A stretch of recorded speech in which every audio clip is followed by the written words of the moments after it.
We are on the third part of our journey across Sicily.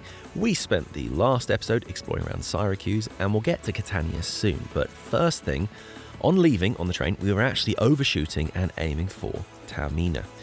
By the way, the exact order in which we do things is almost entirely down to an elaborate travelling salesman problem we have to try and negotiate with both limited time and limited trains, buses and everything else. So it might not make a lot of sense on paper, it's just what it is. Well, Taormina station is pretty much at sea level. Taormina is most decidedly not. On impulse, I decided to walk, which, while a little punishing thanks to the incline and distance, soon rewarded me with views like, wow, are you kidding me, views. So that made it worthwhile. This overlook over the Isola Bella is a particular reward for putting in the footwork. Yeah, took me a moment to realise, but this is the view over to the Italian Boot and the Messina Strait in the distance. I mean, the most professional camera move this is not, but as panoramic views go, this leaves little to complain about. I am conscious that all these episodes have commenced with a location not billed in the title, but if you know anything about Catania, did you really think there was a chance I would be not hitting Taormina? So later when I was chatting with some strangers at the hostel, we were comparing itineraries, and Taormina was such a given when you're in the area. You know, it actually turns out one of the people I was talking to was already in my wide shot, having also been there in the afternoon. Okay, well, at length, got into the centre of Taormina. Needed an espresso to try and catch my breath. Also decided I was overdue an arancini since I hadn't had one of those this trip just yet. And, geez, this is why I'm not into food photography. I was having to film with one hand, okay, so give me a break. Anyways, it was pretty good. Decided I had to hit Taormina Theatre at this point. Now, this tends to have pretty incredible landscape shots, but I knew it was going to be busy as it's one of the biggest attractions in the town, so it was okay. We've done rundowns before this of Greek and Roman theatres we've seen, and given this has needed some pretty heavy restoration, I mean some of the restorations are more subtle than others, the afternoon light was killing us, hashtag don't fight the light, so the colours and views of Etna were pretty washed out, sad to say. Deliberately left it a bit late in the day, and by about 5 the crowds had mostly filtered out. This would be an absolute riot in the middle of the day, and not in a fun way. Other than the afternoon sun excoriating the colours, like fair enough, it's definitely worth a look. Took in the streets a while longer with some Roman Easter eggs. Kept getting lured down back alleys with the promise of mosaics. Probably should have checked to see if there was a box propped up on a stick with a string attached and that this was not a carefully crafted ruse to entrap me. To check back and compare with Cefalù, for example, the streets of Taormina have a lot of similar charm, and goodness knows the views make it something really spectacular. Because of the sheer volume of people coming through and what that means for all the vendors and the way the town is set up, now and again, if you explore a back street, it gets real peaceful and you stumble across stuff like this. Wow. Yeah, everyone's definitely putting the effort, so please don't take this as a negative write-up. I feel like if I'd had the morning in Taormina too, when it was quieter, it might have even snuck past Cefalù, if only on a technicality for all its highlights, but I cannot lie, Cefalù still has the top billing. Anyway, it was a very enjoyable afternoon. 6:45, but no, scratch that. 6:45 is already full, even half an hour in advance. Okay, I guess that'll be the 7:45 bus then. Well, another lazy espresso couldn't hurt, so that and killed some time. Though truthfully, my bag, lightish though it was beginning to give me a real case of the nerd neck. You know, this seems stupid, but I realised this backpack has been through a ridiculous amount. I got it in at least 2019. I definitely had it in Jordan in 2020, and it's accompanied me on every trip since. You know, yeah, it's a trivial thing, but since it's this one constant in all of the trips I've done, it's kind of become like an old friend. Anyway, a rather anxious gaggle of bus users crowded around ahead of time. I don't think any of us were expecting this stiff competition. So, bus to Catania, no riveting footage, it was too dark, and it was time for the third hostel of the trip. This is the Yard. Despite being a well-known and popular hostel, it's a bit weird when you first approach. It's behind this gate, you've got a buzz, and then nothing. No, wait, hang on, is there something? Oh, right. Yeah, the Yard is quite a busy spot at night. It looks like there's also quite a lot of locals who come to drink there.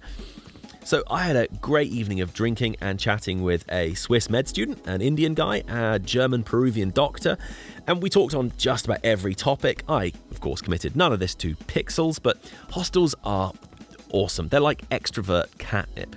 We've gone over this already, but I love the people you get to meet and swap life stories with. It's the best. I mean, if this is what finding your people feels like, then yes, hostels have been one of the best surprises of travelling around Europe. Well, not the earliest start ever, but I was up by 8, espresso in what had been an extremely busy lounge the night before, and then emerged into Catania. Now, I said last time, it has a particular look, and it took me a while to sort of click what that was. Basically, a lot of the buildings have a very dark finish, either black or dark grey. You know, the stone that's local to the area, you have a lot of this sort of blackened, I've got to assume, volcanic rock. But a lot of people just seem to paint the buildings dark grey.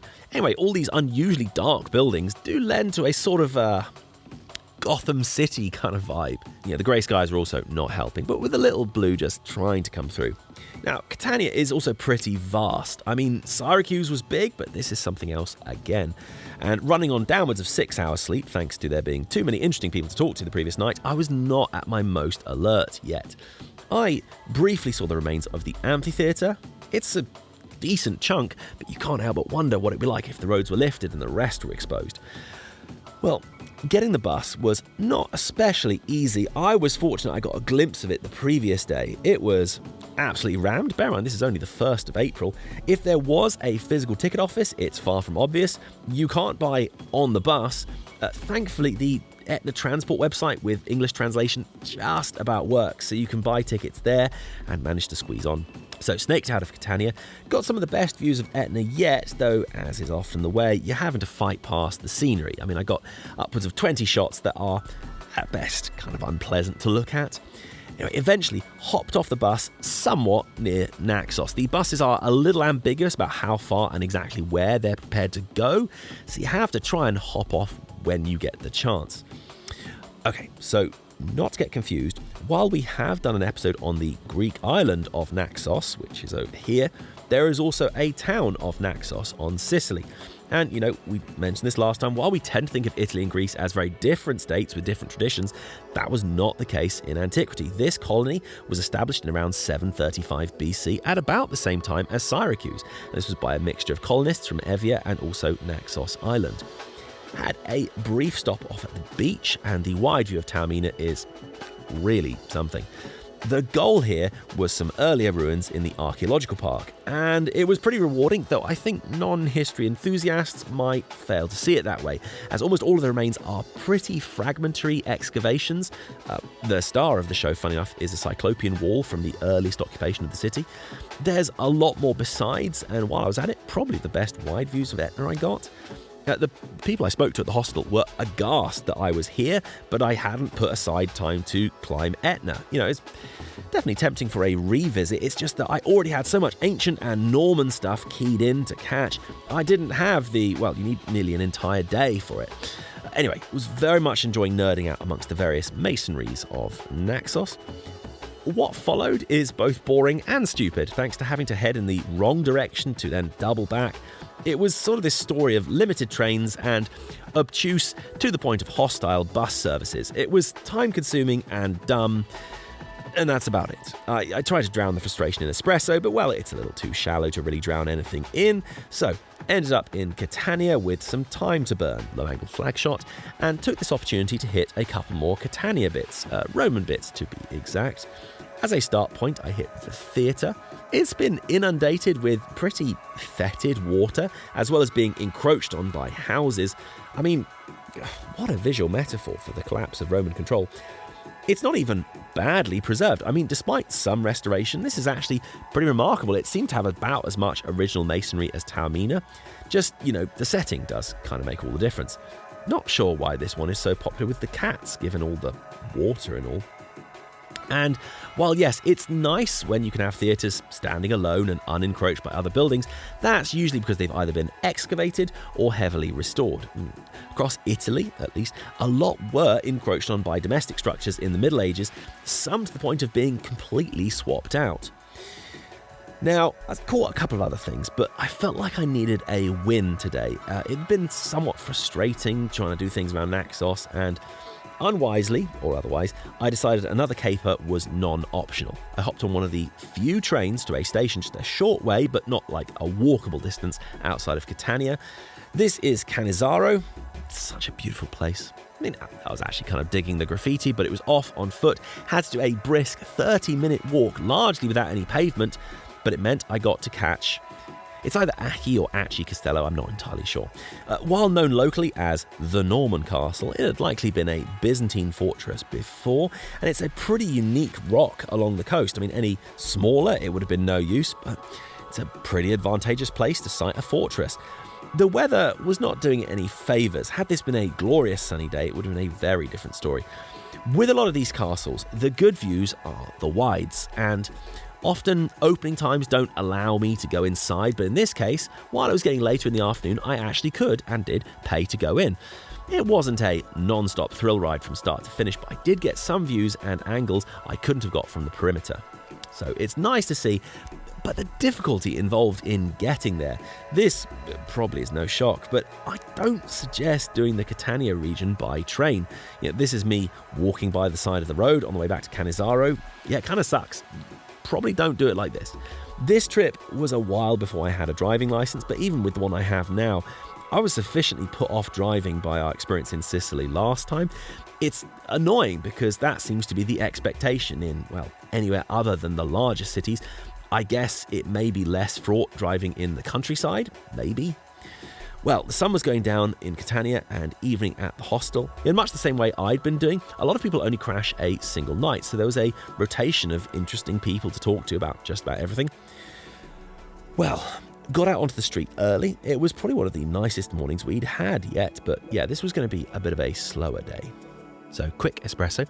And yeah, looking down Catania High Street on a beautiful sunny morning, yeah, sure, this is pretty lovely.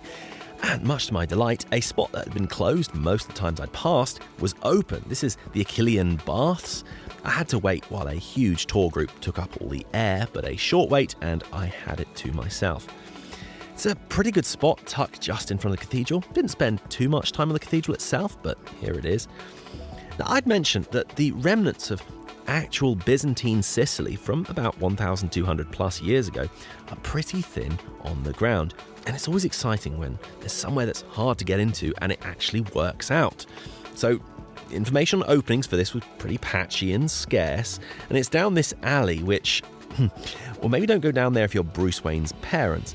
My one fear is that they were going to pull an, ooh, no photography, but, well, see for yourself.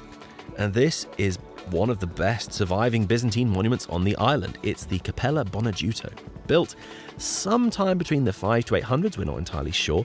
It came into the possession of the Bonagiuto family in the 1400s, and despite a couple of restorations, it's mostly a concert venue now, its original form is very clear.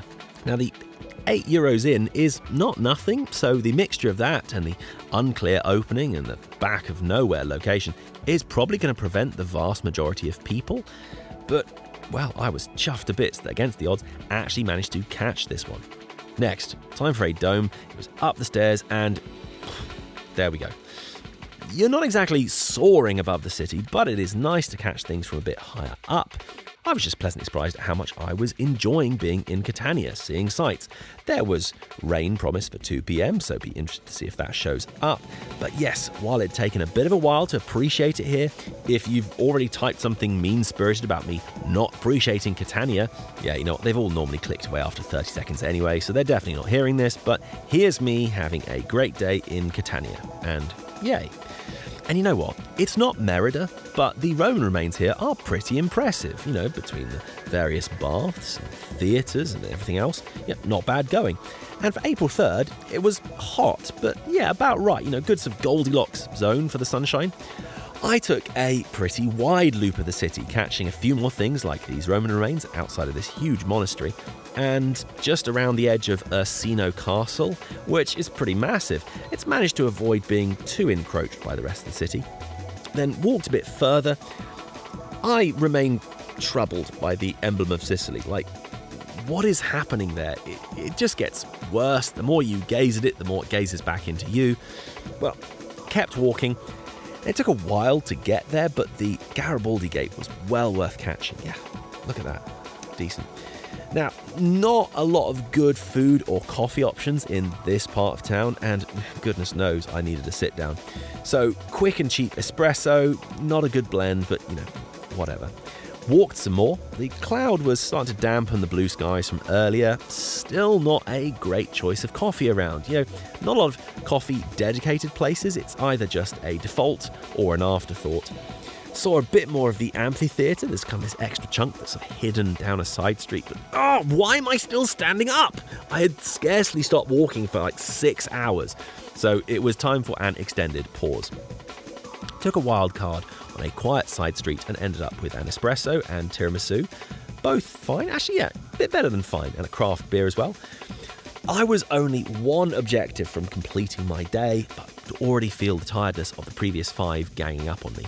There's a Roman tomb here, but there was no access, and clearly opening times were not on my side, so I finally decided to give myself a break. It was a nice final night at the hostel. The rain, that had been very obligingly holding off, finally broke.